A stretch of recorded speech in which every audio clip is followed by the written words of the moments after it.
Hi, my name is Kiesha Farnum of Walker's Institute for Regenerative Research, Education and Design. And my name is Jenn Clarke of the Caribbean Permaculture Research Institute. You may be familiar with our sessions as during the months of April to July, WIRRED and CPRI have partnered to bring you live living room sessions twice weekly. During the 25 episodes, we discuss the topics of climate change, building biodiversity, renewable energy, and regenerative agriculture with local, regional, and international experts. Today's special edition is truly special, one of a kind, the first, in that we are recording this session without a live audience. But we do encourage you to leave your questions and have conversation with each other in the comment section below.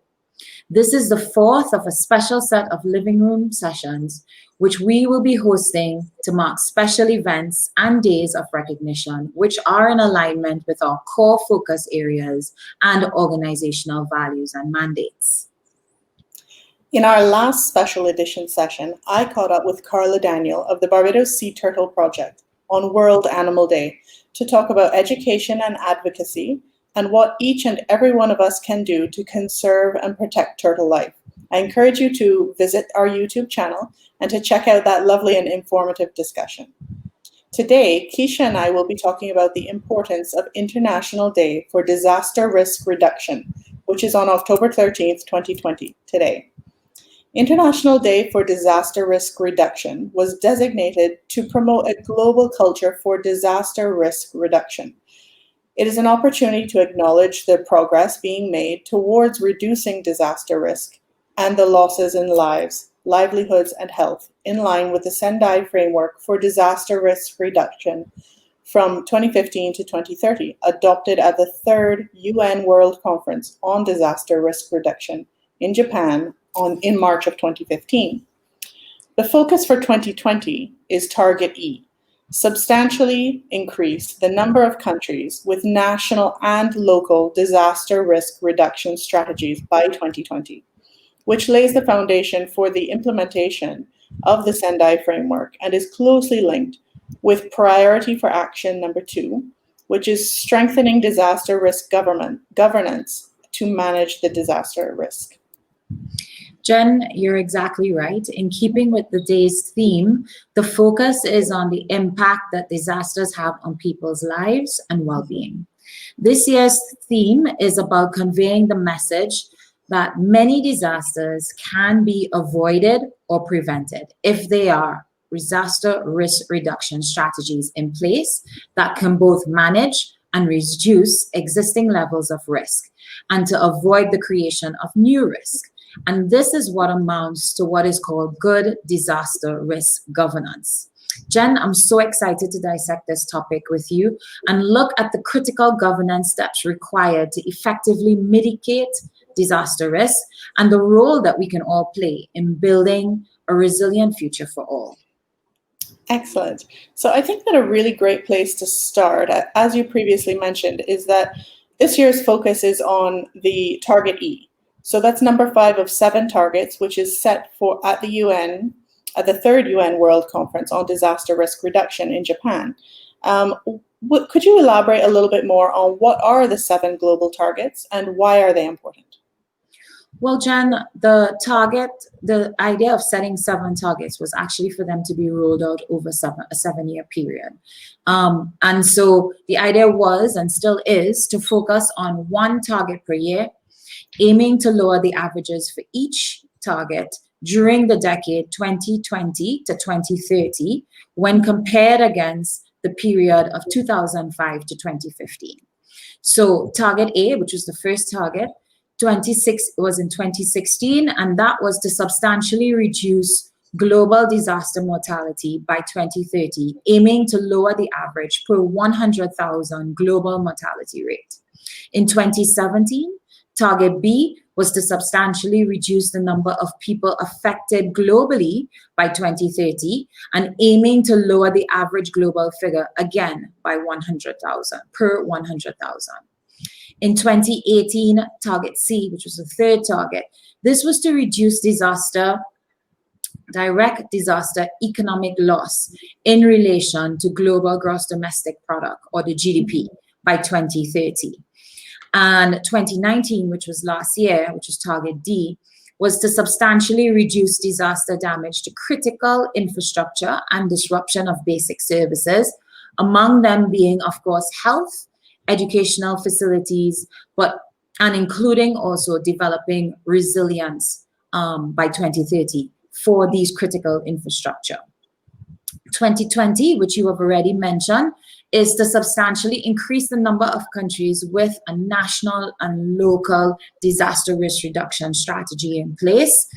And then 2021 and 2022, which are in the future to come, would be to 2021, which is target F, would be to substantially enhance international cooperation to developing countries through adequate and sustainable support to complement their national actions for implementation of the present framework by 2030. And then 2020, which would be target G, and the seventh target, it is substantially increase the availability of and access to multi-hazard early warning systems and disaster risk information and assessment to people by 2030. So it was indeed a very ambitious 7 targets, but as you can see, all leading into each other and all very much needed in terms of disaster risk reduction. Absolutely. So as we're looking now at what's happening on a global scale with COVID-19, disaster risk reduction needs to take into consideration the full gamut of disaster situations, those which we thought in the past and those which we now need to include in the future. Could you elaborate on what are the most pressing issues out of that set that we've already talked about that must be considered in disaster risk mitigation? Well, Jenn, I think, looking at what's happening right now, we can definitely say that identifying, acknowledging, planning, and acting on disaster risk has come into very sharp focus this year. The evidence, shows overwhelmingly that most of the countries of the world were not prepared and did not heed the warnings in recent years to prepare for global threats, such as a major pandemic like COVID-19. The special representative of the Secretary General for the Disaster Risk Reduction, Ms.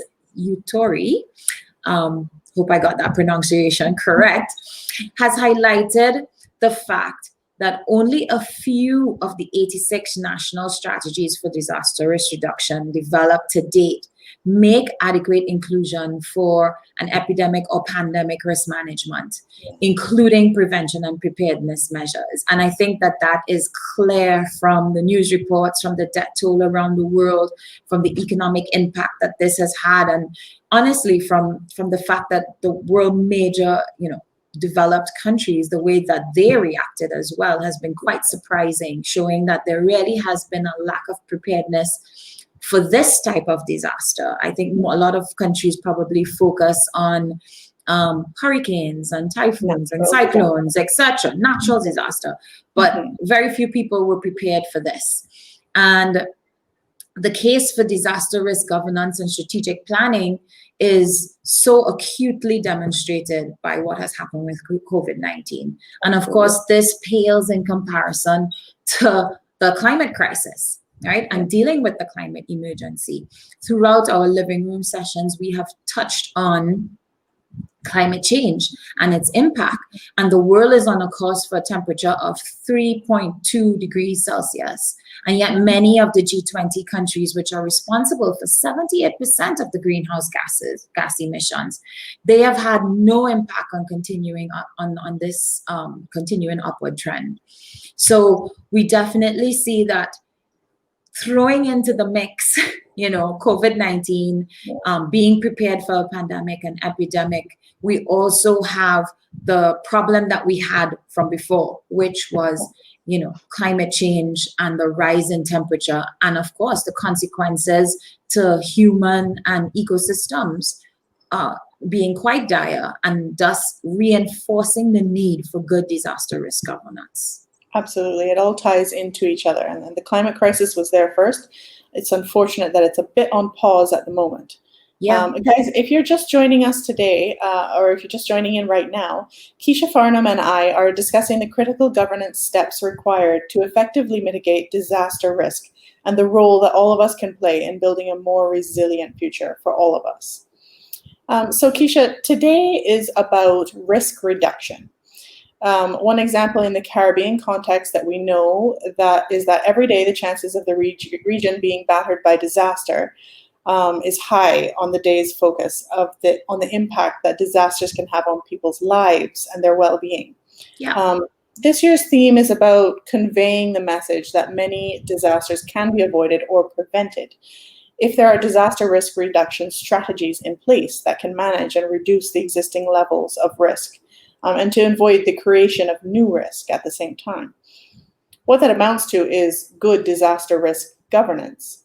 So Yes. would you be able to tell our audience and elaborate a little bit on what does that look like? What constitutes good disaster risk governance? Well, it has to be definitely a holistic approach, Jenn.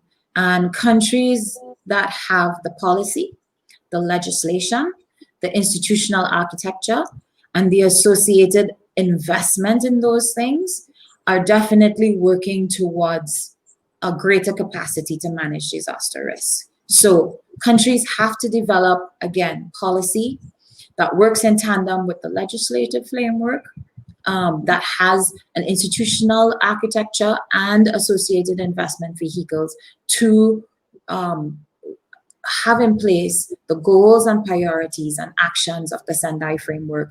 And this, of course, leads to greater disaster risk reduction capacity. And such arrangements, they demonstrate a deep understanding of disaster risk and allow for more competent engagements of citizens to take an active part in contributing to the development and the implementation of the national and local strategies for disaster risk reduction. The reality is if people are prepared in the case of a disaster, they are more likely to do what they need to do. It is human nature. It is human nature that, when you could prepare, if you have, you think about, if you're in a car accident, you tell yourself, what you're going to do. You have, okay, you're going to do this, and it happens and your mind goes blank. But then if you had a plan or you had at least thought about it before, you then know, okay, this is what I have to do. And if there is policy and, of course, legislative framework in place to reinforce that policy, then it allows the citizens now to take an active part. They know exactly what to do. They know exactly where to go. And then there are now the architectural, infrastructural things that would facilitate them being able to do what they're supposed to do in the case of a disaster.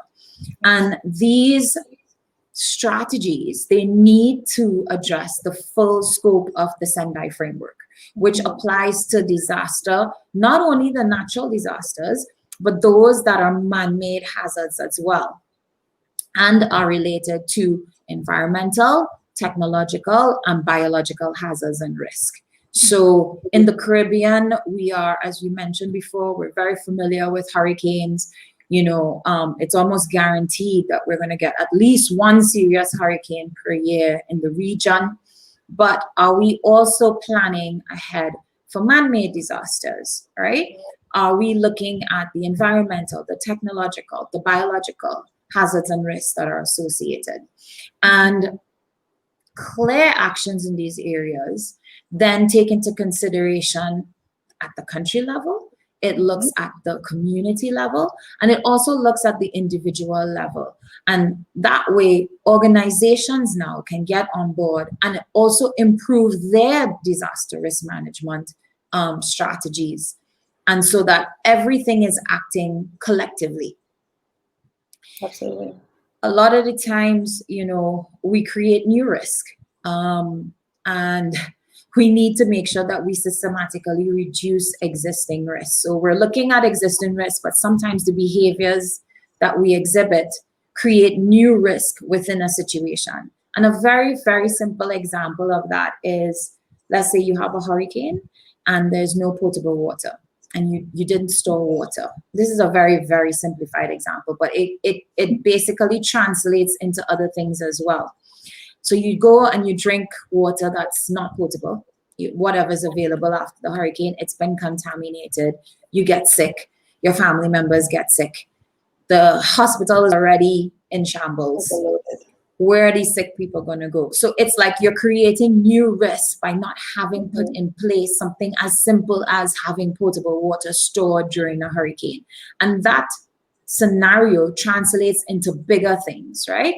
So the idea is to strengthen the capacity, again, of people, communities, countries, and systems to anticipate, withstand, and recover better from shocks and stresses and transform throughout the crisis or any type of crisis, right? The underlying conditions at the national level can strengthen institutional capacity, and at the subnational level or the local authorities to address disaster risk reduction. So there has to be a political commitment, right? And a trust that, all members of the society are managing risk in a cohesive and coherent way that allows everybody to play their part. Absolutely. I mean, I can't agree more.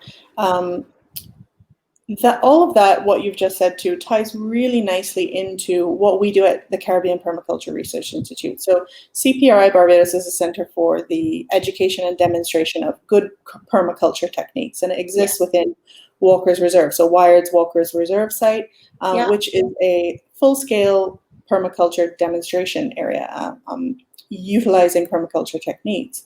Now, what permaculture looks to is similar to how you were saying, at the community level, the regional scale, the country level. Permaculture looks at your home. It looks at your full property. It looks at your neighborhood, your community around you.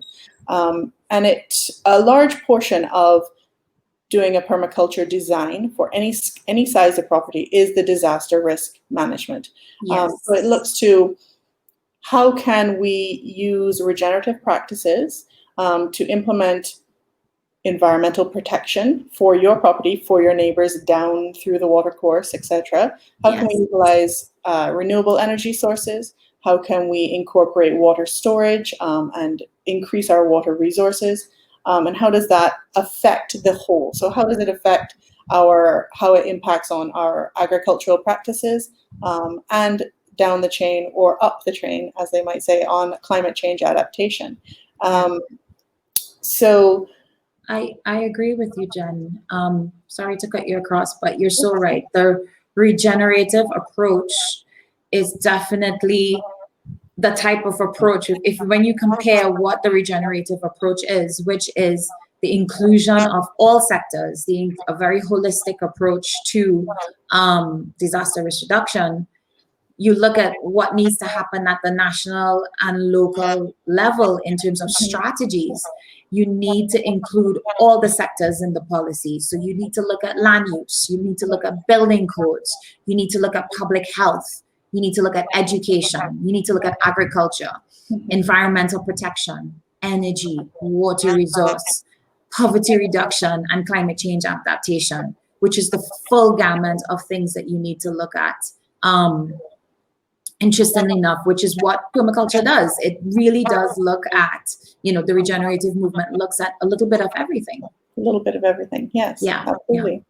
In some of our past talks too, we've interviewed a couple of people who spoke on disaster reduction in small portions. So we interviewed Nia Talbot, and I invite everybody to rewatch that episode, which is always available on our YouTube channel. Nia Talbot spoke about using permaculture techniques within her property as a disaster reduction technique. And she touched on the benefits that it would have had to some of her neighbors as well within the island of Tortola, with particular relation to hurricanes. And we also had another early interview with Earl Rahaman Naronha from Wasamaki Ecosystems in Trinidad, where he touched on his strategies for disaster risk reduction with regards to fires in Trinidad. And the permaculture techniques which he's able to put in place to protect his own property, and how that relates to his neighbors and up to a national level as well. Yeah, I remember the talk that we had with Mohammed Nangi as well, also talked about disaster risk reduction as it relates to our oceans. And so that was quite interesting as well. So Yes, I encourage absolutely. you to go look at that. Go look at those episodes. Climate change being a similar theme, disaster risk reduction certainly came along with that. Yes. And if anybody's joining us right now, Kiesha, Farnum and I are discussing the critical governance steps required to effectively mitigate disaster risk and the role that all of us can play in becoming a more or building a more resilient future for all of us. You can always rewatch this if you've missed it from the beginning on our YouTube channel and any of our episodes thus far that we've just mentioned. So, Kiesha, as we're considering disaster risk governance, could you elaborate for us on what are some of the questions that a government or organization should be considering in their disaster risk planning? Well, there are a number of questions, and what I can probably do too as well is post these questions in the comment section for anybody who might want these questions after, because it's actually quite a broad kind of like checklist, if you want to call it that, of things that you need to consider. So the first question would be, does your national strategy for disaster risk reduction have a clear vision supported by plans, the necessary competence, the legislation, the resources, the guidance, and the coordination within and across sectors? You can also ask yourself, have you put in place organizational structures to implement the Sendai Framework or risk-informed sustainable development? And you can go to the UN's website, and you could just go on Google and type in the Sendai Framework, and a lot of this information is going to come up there. So there are a lot of resources online where you can find this information. Another question would be, does your national strategy, I'm sorry, I'm hearing a little bit of a feedback, so apologies, I'm not quite sure what's causing that. But does your national strategy have a systemic view of risk and seek to strengthen economic, social, health, and environmental resilience? Do your national and local strategies for disaster risk reduction take adequate account of biological, technological, and environmental hazards and risk?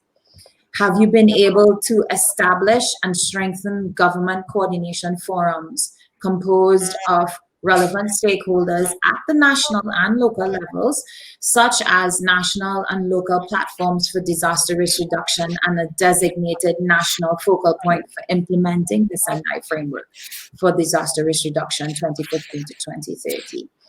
Another question could be, are you addressing the disaster risk in a publicly owned, managed, or regulated services and infrastructure? So do you look at what the impact is going to be on services and infrastructure, whether it's public, those that are publicly owned, but also those that might be semi-privately owned too as well, that provide public services?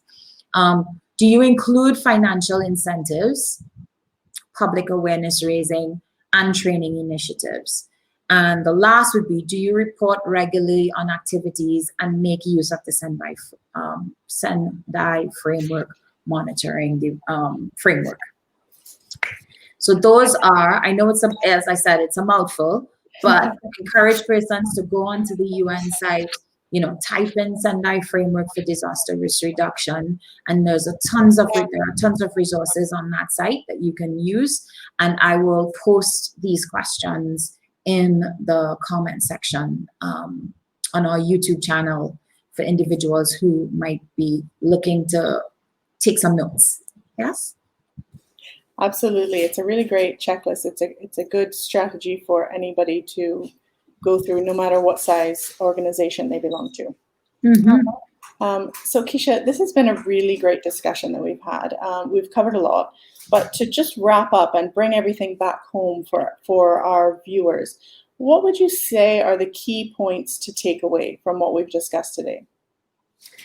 Well, Jenn, I think it's clear based on what we're experiencing right now with this COVID-19 pandemic.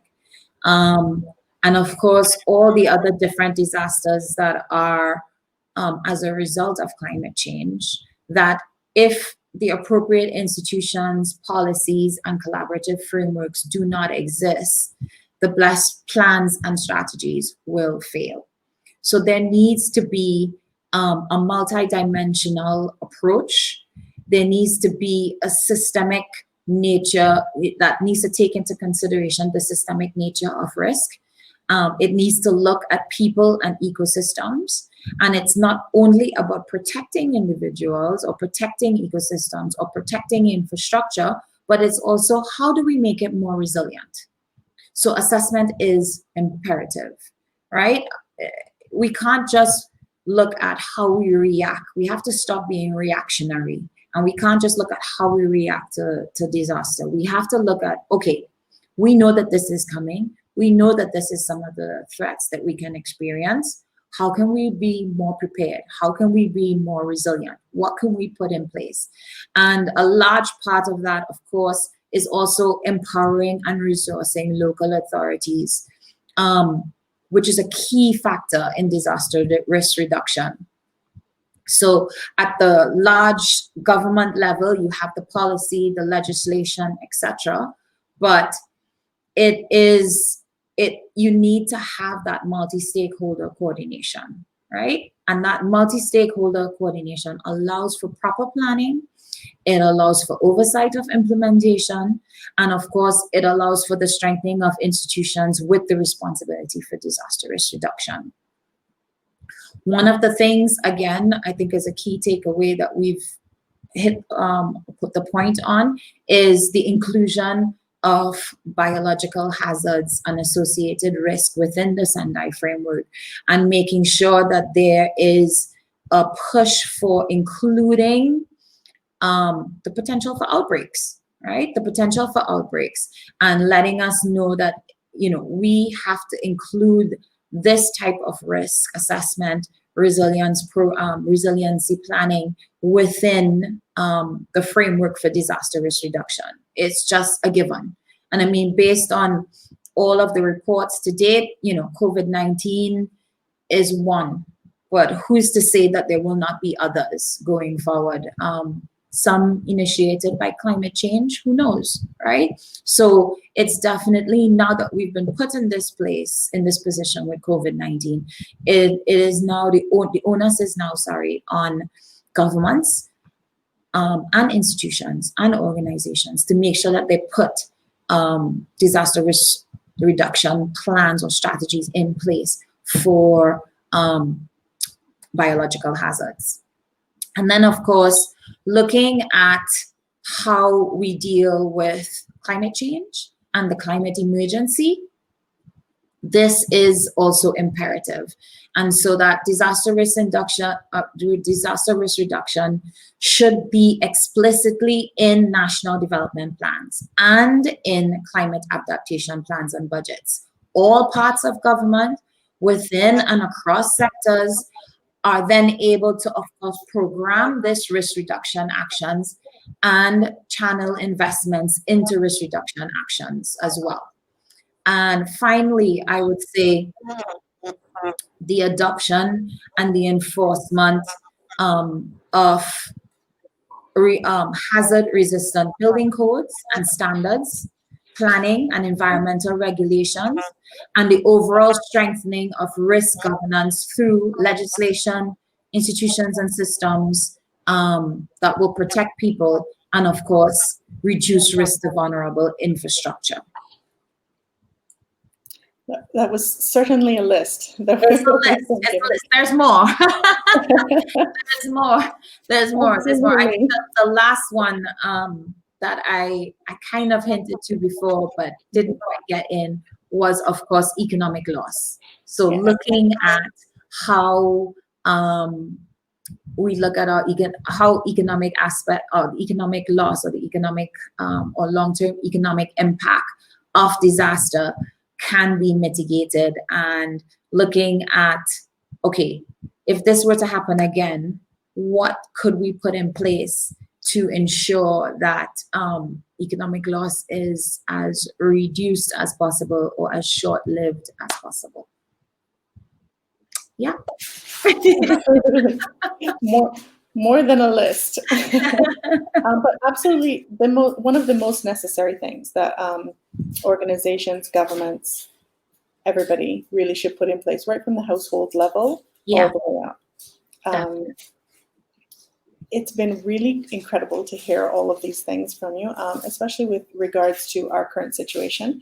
All of these strategies, nothing is new, except for perhaps what we maybe forgot to put in place with regards to COVID-19. Yes. These are all things that we've been talking about for years, but then again, so is climate change. Exactly. So as we are adapting to a new reality, I encourage everyone to adapt with a climate change view to things as well, with regards to climate-related events especially. And I don't know if there's anything else that we've missed or that you'd like to touch on quickly before we're wrapping up our session here, Kiesha? Well, Jenn, I think I'll just end on, most of us are aware of the Sustainable Development Goals. Yes. And the reality is that of all the Sustainable Development Goals, if we do not have responsible disaster risk reduction, this can impact our success in the achievement of every single one of the Sustainable Development Goals. So this is why it's so critical. It's underpinning, it's foundational, good disaster risk reduction to the success of all the different things that we want to achieve through the Sustainable Development Goals. Absolutely. Yeah. Well, thank you so much for enlightening everyone, Kiesha. It was great to discuss this very, very, truly important topic today with you. And that's a wrap. So it was good to be with you on screen, Jenn. The two of us, we're usually taking turns, but it was good for the two of us to be here together today. Absolutely. Hopefully we'll do it again soon. And to our audience, if you missed any part of today's session, you can always catch it later on WIRRED's YouTube channel. Remember, it's as easy as one click to subscribe. We will be doing these sessions to earmark all of the important days, especially the UN International Days, for all of the sessions that align with our core values, our core goals. You can join us again for our next session, which is coming up on Thursday, the 15th of October at 12, where we will go regional for another special edition of the live living room session. We'll be focusing on World Food Day, which is actually the following day. But we'll be speaking with Peter Ivy, who is a serial entrepreneur, a chef, a writer, an author, a speaker, and a food security activist, as we explore how we can utilize orphan crops to alleviate food insecurity.